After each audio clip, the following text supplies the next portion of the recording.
Hello dear students, friends and all physics lovers, I hope you all very good. आज मैं आपके सामने एक आरबीडी का बहुत ही interesting concept rolling on an incline plane लेकर के आया हूँ। पहले हम इसको थ्योरेटिकली काफ़ी अच्छे से समझेंगे, फिर अपनी समझ को एक्सपेरिमेंट की तराजू पे तौलेंगे। तो ये हमारे पास एक इंक्लाइन प्लेन है और सबसे पहले हमें ये समझना है बेसिकली हमारे इस टॉपिक का, आज के टॉपिक का 3 पर्पस है। तो अगर ये रोलिंग बॉडी है तो ये रोलिंग बॉडी किन शर्तों के कारण इस इंक्लाइन प्लेन पे रोल करती है, सबसे पहले हमको ये समझना है। और इसको मैं इस ओरिएंटेशन में ला देता हूँ। तो इस पे ऐसा क्या हो रहा है जिससे ये रोल कर रही है, इसमें फ्रिक्शन का क्या रोल है। और अगर मान लीजिए कि मैं इसको रोल करता हूँ, यहाँ से रिलीज़ करता हूँ, ये रोल करते करते करते करते करते यहाँ तक पहुँचती है, तो हमको निकालना है इसका टाइम ऑफ मोशन क्या होगा। और जब ये रोल करते हुए टॉप से बॉटम पे पहुँचेगी तो इसका काइनेटिक एनर्जी क्या होगा। तो और इस चीज़ को हम अलग अलग बॉडीज़ पे भी करके देखेंगे। बेसिकली हम 4 रोलिंग बॉडीज़ के बारे में बात करेंगे, solid sphere, hollow sphere, solid cylinder and hollow cylinder. उन सब पे इसको एग्जामिन करेंगे और इनके टाइम ऑफ मोशन को कंपेयर करेंगे, इनकी काइनेटिक एनर्जी को कंपेयर करेंगे। तो स्टार्ट करते हैं। तो जैसे कि ये एक डिस्क है, ये इस डिस्क पे लगने वाले फोर्सेस को देखते हैं। तो 2 बात क्लियर है कि एक तो इसका वेट होगा, और जब ये इंक्लाइन प्लेन पे रखा होगा तो इंक्लाइन प्लेन का एक नॉर्मल रिएक्शन होगा। अभी फ्रिक्शन को भूल जाते हैं।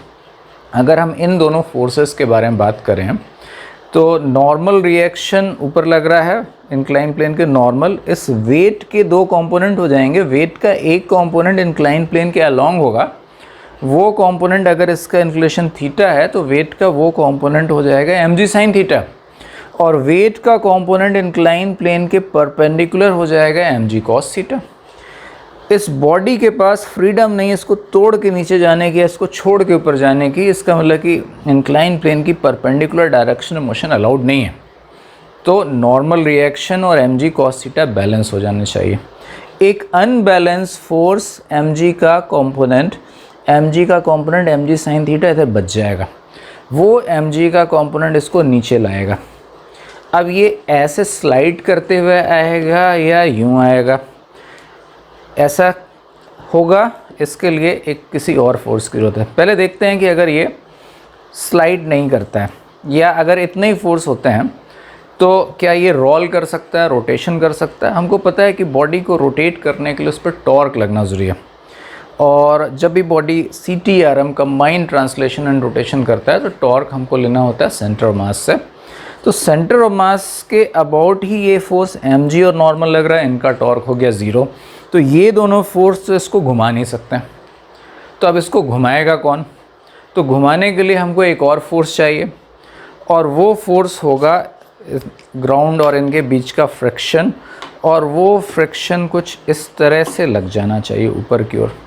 तो अगर ये फ्रिक्शन यूँ लग गया ऐसा, तो इस फ्रिक्शन का एक टॉर्क आएगा। इस फ्रिक्शन का टॉर्क जो होगा सेंटर ऑफ मास के अबाउट देखें तो ये टॉर्क कुछ इधर आएगा। ये फ्रिक्शन ऊपर की ओर लग रहा है, ऊपर की ओर इसको यहाँ रख देते हैं। तो इस पे जो फ्रिक्शन लग रहा है वो ऊपर की ओर लग रहा है, इसको मैं मान लेता हूँ कि ये फ्रिक्शनल फोर्स है। और एक बात क्लियर है कि जब ये घूमेगा, इसको छोड़ देंगे तो ये यूँ घूम रहा है, यानी कि रेस्ट से बॉडी चला और यूँ रोटेट किया तो इस डायरेक्शन में इसके पास एंगुलर एक्सेलरेशन हुआ, और एंगुलर एक्सेलरेशन आता है टॉर्क से। वो टॉर्क देने के लिए ज़िम्मेदार है ये फ्रिक्शन। अब ये फ्रिक्शन कितना होगा? ये फ्रिक्शन अगर थोड़ा सा भी है तो इसको घुमा देगा। अब ये 2 तरह से घूम सकता है। अगर मैं इसका एंगल ऑफ इंक्लिनेशन काफ़ी बढ़ा दूं, काफ़ी लार्ज एंगल ऑफ इंक्लिनेशन कर दूं और इसको छोड़ूं, तो अगर आप ध्यान से देखो तो भी ये रोटेट कर रहा है।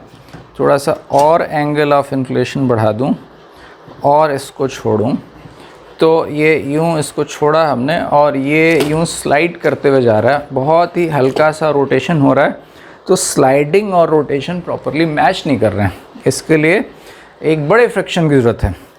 लेकिन अगर इसको मैं कम एंगल ऑफ इंक्लिनेशन से छोड़ूं, तो अब इसको मैंने छोड़ा और ये यूं रोल करते हुए आगे जाएगा, थोड़ा सा रोलिंग हुआ। आप देख रहे हो कि ये इस कॉन्टेक्स पॉइंट ऑफ कॉन्टेक्ट से स्लिप नहीं कर रहा है, तो यानी कि इस केस में इसका रोलिंग, रोटेशन और स्लाइडिंग प्रॉपरली मैच कर रहा है। तो अब इसमें दो बातें हो सकती हैं कि अगर ये बॉडी प्रॉपरली रोल करते हुए जाए, जिसको बोलते हैं प्योर रोलिंग, तो इस केस में इस पे जो फ्रिक्शन लगेगा उसको बोलते हैं स्टैटिक फ्रिक्शन। और ये बॉडी रोल तो करे लेकिन स्लाइड ज़्यादा करे, ऐसे ऐसे रोल कम कर रहा है, स्लाइड ज़्यादा कर रहा है, तो उस केस में जो फ्रिक्शन होगा वो काइनेटिक फ्रिक्शन, क्योंकि वो फ्रिक्शन सफिशिएंट नहीं है इसकी स्लिपिंग को रोकने के लिए। तो अब सबसे पहले हम लोग देखते हैं स्टैटिक फ्रिक्शन का केस।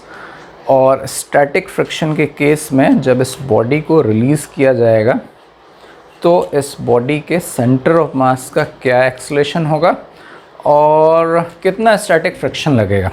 तो एक बार फिर से इस पर लगने वाले फोर्सेस को एग्जामिन करते हैं। तो एक बात क्लियर हो चुका था कि इस पे एक तो mg नीचे की ओर लग रहा है, mg का एक कंपोनेंट mg साइन थीटा और mg का एक कंपोनेंट इधर नीचे mg cos theta normal reaction. ये दोनों फोर्स इसको रोटेट नहीं कर सकते, तो इनको रोटेशन के लिए हमको चाहिए फ्रिक्शन, और वो फ्रिक्शन से ही इसको एक अल्फ़ा मिलेगा। अगर अल्फ़ा इसका इस डायरेक्शन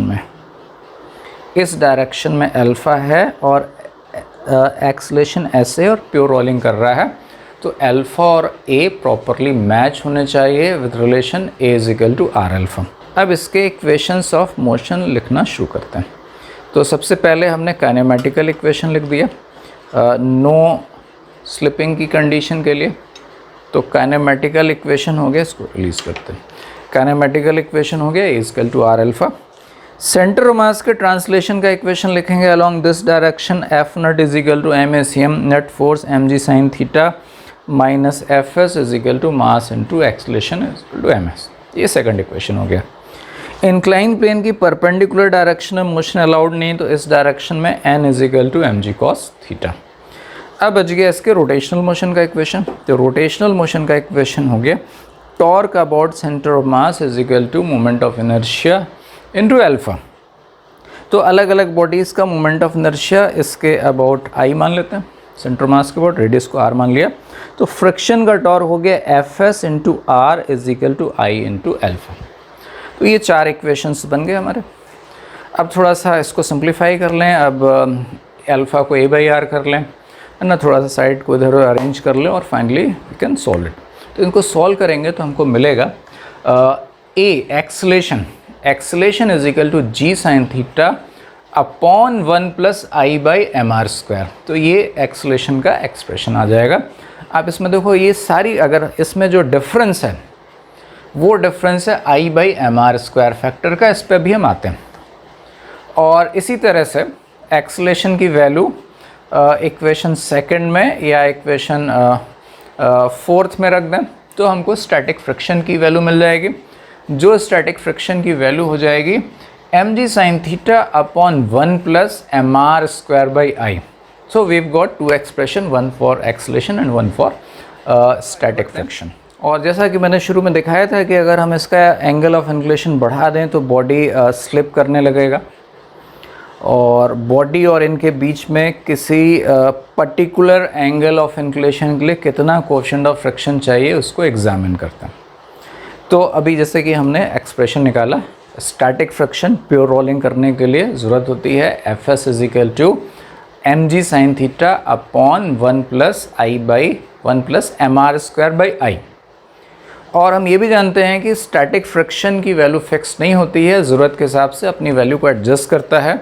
मैक्सिमम स्टैटिक फ्रिक्शन की वैल्यू होती है म्यू इंटू एन, और इन जनरल किसी भी समय जो स्टैटिक फ्रिक्शन हो सकता है वो less than equal to mu into N होता है। एन है एम जी कॉस थीटा।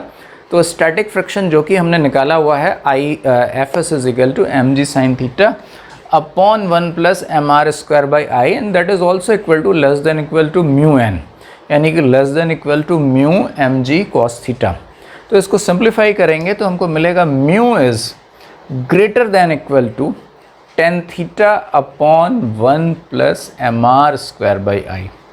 तो ये हमारे पास स्टैटिक ये हमारे पास फ्रिक्शन कोएफिशिएंट की वैल्यू आ गई, तो हम बोल सकते हैं कि हमारे पास minimum mu tan theta upon 1 plus mr²/i होना चाहिए ताकि ये प्योर रोलिंग कर सके। इससे अगर कम हुआ तो यूँ स्लिप करते हुए आगे बढ़ेगा, रोल भी करेगा लेकिन स्लिप करेगा। और अगर म्यू की value tan theta upon 1 plus mr²/i के बराबर या इससे ज़्यादा हुआ तो ये प्योर रोलिंग करेगा। तो बात क्लियर हो गया कि प्योर रोलिंग करने के लिए हमें एक सफिशिएंट म्यू की ज़रूरत है।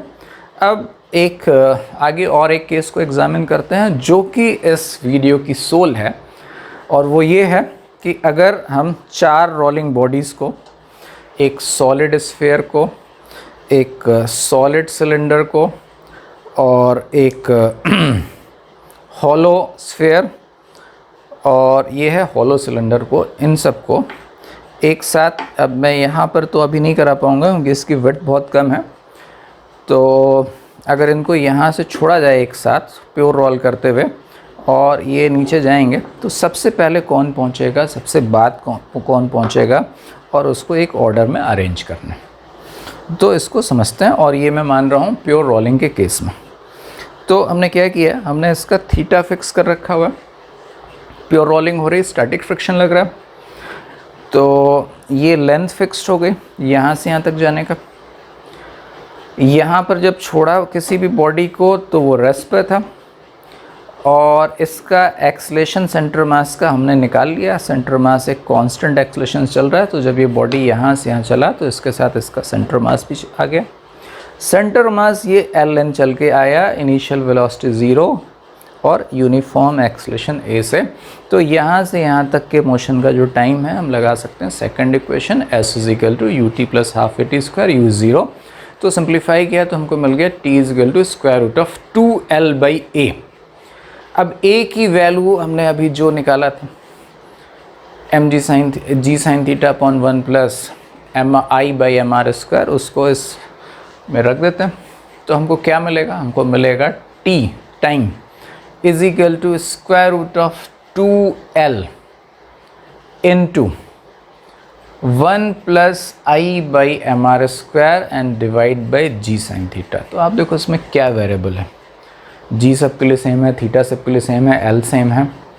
जो चीज़ एक बॉडी से दूसरी बॉडी को फ़र्क करेगा वो होगा i/mr²। i हो गया मोमेंट ऑफ इनर्शिया, और m हो गया मास, और r हो गया रेडियस। एक्चुअली मास का भी रोल नहीं है, रेडियस का भी रोल नहीं है, जो रोल है मास का डिस्ट्रीब्यूशन, कैसे डिस्ट्रीब्यूटेड है।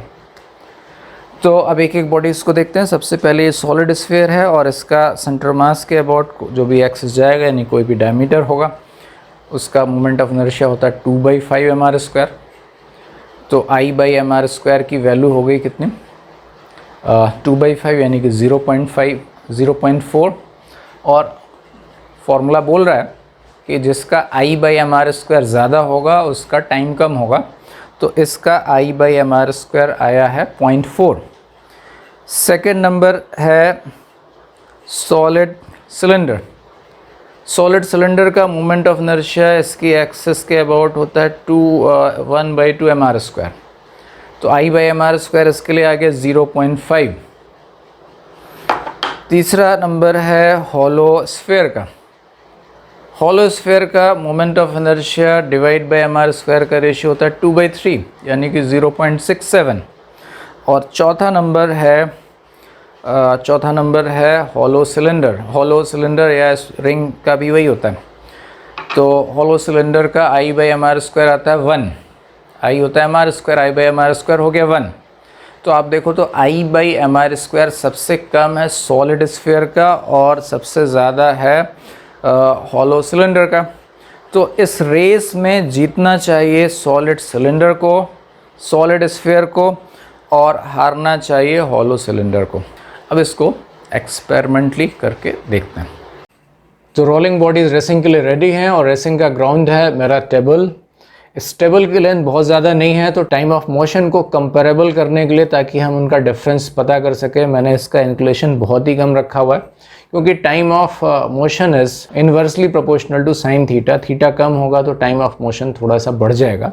तो ये हमारा टेबल है और 4 रोलिंग बॉडीज़ हैं। ये 4 रोलिंग बॉडी में सबसे पहले ये है सॉलिड स्फीयर, स्टील की बॉल, और ये सॉलिड सिलेंडर है, ये सॉलिड सिलेंडर है, और ये हॉलो सिलेंडर है, और ये टेबल टेनिस की बॉल है। तो ये टेबल टेनिस की बॉल यानी कि ये हॉलो स्फीयर हो गया। रेसिंग शुरू करते हैं और मुझे हेल्प करने के लिए संवेग है, और संवेग रेसिंग स्टार्ट करेंगे। मैं इनको अरेंज कर देता हूँ।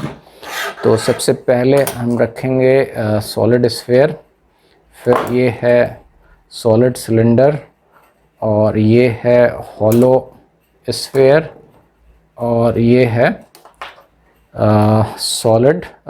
Hollow cylinder. इन सबको रेसिंग लाइन पे लगा देते हैं। तो ये रेसिंग लाइन पे आ गया, और थोड़ा सा गैप कर दिया जाए, और गैप कर दिया हमने। और इनको संवेग आपको दोनों साइड को एक साथ रिलीज़ करना। No, ready, 1 2 3। Now let's do it again. Ready, 1 2 3.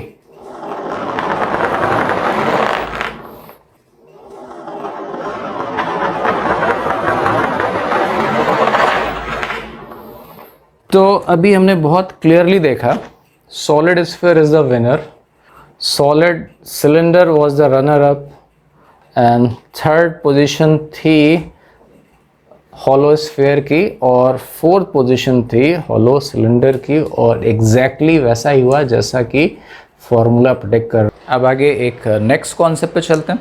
Again वही 4 रोलिंग बॉडीज़ हैं। प्योर रोलिंग का केस है, इनको टॉप से रिलीज़ करते हैं। तो जब बॉटम पर पहुंचेंगे तो सबसे ज़्यादा काइनेटिक एनर्जी किसकी होगी? तो पहले अगेन थ्योरी वाली, अब इस बात को तो हम प्रैक्टिकली मेज़र नहीं कर पाएंगे। तो ये बात तो आगे की जितनी बात होगी वो सब थ्योरेटिकल बात ही होगी। तो अगर ये प्योर रोल कर रहा है तो इनकी मैकेनिकल एनर्जी कंजर्व होगी, क्योंकि स्टैटिक फ्रिक्शन लग ज़रूर रहा है, लेकिन स्टैटिक फ्रिक्शन जिस पॉइंट पर लग रहा है उस पॉइंट की इंस्टेंटेनियस वेलोसिटी 0 है, यानी कि स्टैटिक फ्रिक्शन का टोटल वर्क 0 है। और इस रोलिंग बॉडी पे और फोर्सेस क्या लग रहे हैं? इस रोलिंग बॉडी पे फोर्स लग रहा है mg, conservative force, normal reaction, normal reaction is not doing any work, static friction not doing any work. So एकमात्र काम करने वाला फोर्स है वेट, जो कि कंजर्वेटिव है, इसलिए इसकी मैकेनिकल एनर्जी कंजर्व होगी। तो अगर इस इंक्लाइन प्लेन की हाइट इस लेवल के रिस्पेक्ट में h है, तो जब ये रोलिंग बॉडी यहाँ से यहाँ पहुँचेगी तो सबसे पहले इसकी पोटेंशियली का लॉस mgh हो जाएगा। अब ये कैसे भी रोल करे, ये यहाँ पर पहुँची, पोटेंशियली का लॉस mgh हो गया, तो काइनेटिक एनर्जी का गेन भी mgh होना चाहिए। स्टार्टिंग की काइनेटिक एनर्जी 0 थी, काइनेटिक एनर्जी का gain mgh, so final kinetic energy is also mgh। तो अगर सारी बॉडी सबके मास अगर सेम हो, तो जब वो बॉटम पे पहुँचेंगी तो सबकी काइनेटिक एनर्जी सेम होगी। अब काइनेटिक एनर्जी के 2 पार्ट हैं। ये यूँ रोटेट कर रहा है तो इसका सेंटर मास ट्रांसलेट कर रहा है, और as a whole body centre mass के अबाउट रोटेट कर रही है। तो काइनेटिक एनर्जी के 2 पार्ट हैं, एक ट्रांसलेशनल काइनेटिक एनर्जी और रोटेशनल काइनेटिक एनर्जी। तो जो टोटल काइनेटिक एनर्जी mgh आ रही है सारी बॉडीज़ की, वो ट्रांसलेशन और रोटेशन में कैसे बटेगी, इसके लिए कुछ एक छोटा सा रिज़ल्ट है, जिसको अभी मैं यहाँ डिराइव तो नहीं करूँगा, आप लोग अपने किसी भी टेक्स्ट बुक में देख सकते हो, या आगे कभी वीडियो बनाऊंगा तो उसमें एक्सप्लेन करूंगा। तो हमारे पास ये जो 4 बॉडीज़ हैं, सबसे पहले मैं सबसे पहले हॉलो सिलेंडर की बात करता हूँ। हॉलो सिलेंडर में ट्रांसलेशनल काइनेटिक एनर्जी और रोटेशनल काइनेटिक एनर्जी का जो रेशियो होता है वो 1 to 1 होता है प्योर रोलिंग के केस में, pure rolling on fix platform. तो अगर 1 to 1 है, टोटल काइनेटिक एनर्जी mgh है, तो काइनेटिक ट्रांसलेशनल और रोटेशनल आधा आधा बढ़ जाएंगे, यानी कि दोनों की वैल्यू हो जाएगी mgh/2। फिर नंबर है सॉलिड सिलेंडर का। सॉलिड सिलेंडर में ट्रांसलेशनल कई और रोटेशनल कई का रेशियो होता है 2 to 1। तो 2 to 1 को mgh को 2 to 1 में बांटते हैं, तो ट्रांसलेशन का पार्ट आएगा 2 mgh/3 और रोटेशनल का पार्ट आएगा mgh/3। तीसरी बॉडी है होलोस्फीयर। होलोस्फीयर में kT kr का रेशियो होता है 3 to 2। तो ट्रांसलेशनल को मिल जाएगा 3 mgh/5 और रोटेशनल को मिल जाएगा 2 mgh/5। और चौथी बॉडी सॉलिड स्फीयर है। सॉलिड स्फीयर में KT KR का रेशियो होता है 5:2। तो 5:2 रेशियो है, तो KT को मिलेगा 5 mgh/7 और KR को मिलेगा 2 mgh/7। तो ये तो बात हो गई काइनेटिक एनर्जी का ट्रांसलेशनल और रोटेशनल में बंटवारा है टोटल mgh। आगे बढ़ते हैं। अब अगर मान लेते हैं, हमने बात किया कि इसको प्योर रोलिंग करने के लिए म्यू की वैल्यू tan θ/1 + mr²/I से ज़्यादा या बराबर होना चाहिए। अगर उससे कम है तो भी रोल करेगा, लेकिन तब कैसा होगा? तब होगा वो काइनेटिक फ्रिक्शन, यानी कि रोलिंग विद स्लिपिंग हुआ। तो अब उसको एक बार उसको भी एग्जामिन करते हैं। तो ये बॉडी है, इस पे काइनेटिक फ्रिक्शन, अब ये बॉडी है और इसमें रोलिंग विद स्लिपिंग हो रही है, यानी कि ए और अल्फ़ा मैच नहीं कर पा रहे हैं। ए और अल्फ़ा मैच नहीं कर पा रहे हैं, तो पहले जो हमने नो स्लिपिंग वाली कंडीशन में प्योर रोलिंग में = R लिखा था, उसको स्ट्राइक ऑफ कर दिया। अब ऐसा नहीं हो रहा है, इसलिए स्टैटिक फ्रिक्शन लग रहा है, ऊपर की ओर काइनेटिक फ्रिक्शन लग रहा है, तो FS की जगह FK कर दिया। तो इतने चेंजेस हो गए। तो अब ये चेंजेस हो गए, तो अब हमारा क्या होगा? mg sin θ - fs = ma। ये इक्वेशन चेंज होगा, टॉर्क का इक्वेशन बदलेगा और इसलिए जो फाइनल एक्सेलरेशन का एक्सप्रेशन आया था वो बदलेगा। अब fs तो है ही नहीं, तो fs का कोई मतलब नहीं है। तो हम नए इक्वेशंस लिखते हैं। तो नए इक्वेशंस में सबसे पहले इसका FBD बनाएंगे। तो FBD बनाया, ये इधर लग रहा है mg का इधर कंपोनेंट mg sin θ और इधर आ गया friction Fk। mg sin θ - Fk = m × a। ये बॉल इधर आ गई, कोई बात नहीं, इसको मैं जेब में रख लेता हूँ। तो ये हो गया ट्रांसलेशन इक्वेशन। इंक्लाइन प्लेन की परपेंडिकुलर डायरेक्शन में अभी भी मोशन अलाउड नहीं है, यानी कि n = mg cos θ, ये इक्वेशन रहेगा। और टॉर्क का इक्वेशन होगा Fk × R = I × alpha. Fk है mg cos θ, तो हम लिख सकते हैं mg cos θ × Fk mu mg cos θ, mu × n। तो mu mg cos θ × R = I alpha, ये हमारे इक्वेशंस होगा। तो इन इक्वेशंस को सॉल्व कर लें। तो सबसे पहले इक्वेशन से सिंप्लीफाई करें, mm दोनों साइड काट दें, सिंप्लीफाई करेंगे तो हमको मिल जाएगा a = g ब्रैकेट में sin θ - mu cos θ। तो एक्सलेशन में I का कोई रोल नहीं है, मास का कोई रोल नहीं है, यानी कि सारी रोलिंग बॉडीज़ के एक ही एक्सलेशन होंगे, प्रोवाइडेड सबके एक ही म्यू। तो एक्सलेशन आ गया। अब इसमें भी कुछ केसेस देखते हैं। सबसे पहला केस वही देखा जाए कि चारों रोलिंग बॉडीज़ को गिराया जाए। तो बॉटम पे सबसे पहले कौन पहुंचेगा? रेस्ट से गिराया, लेंथ सेम है और अभी हमने देखा कि सबका एक्सलेशन सेम है, लेंथ सेम है। रेस्ट से गिराया, टाइम ऑफ मोशन होगा √2l/a और a सबका सेम है, l सेम है, यानी कि सारी बॉडीज़ एक साथ पहुंचेंगे। टाइम ऑफ मोशन इस केस में सेम हो गया। अब इसके बाद देखते हैं कि अगर बॉडीज़ को हम एक साथ गिराएं, वही चार बॉडीज़, तो सबसे ज़्यादा काइनेटिक एनर्जी किसकी होगी और सबसे कम काइनेटिक एनर्जी किसकी होगी। और काइनेटिक एनर्जी के दोनों पार्ट को देखेंगे, ट्रांसलेशन और रोटेशन को, दोनों को देखेंगे।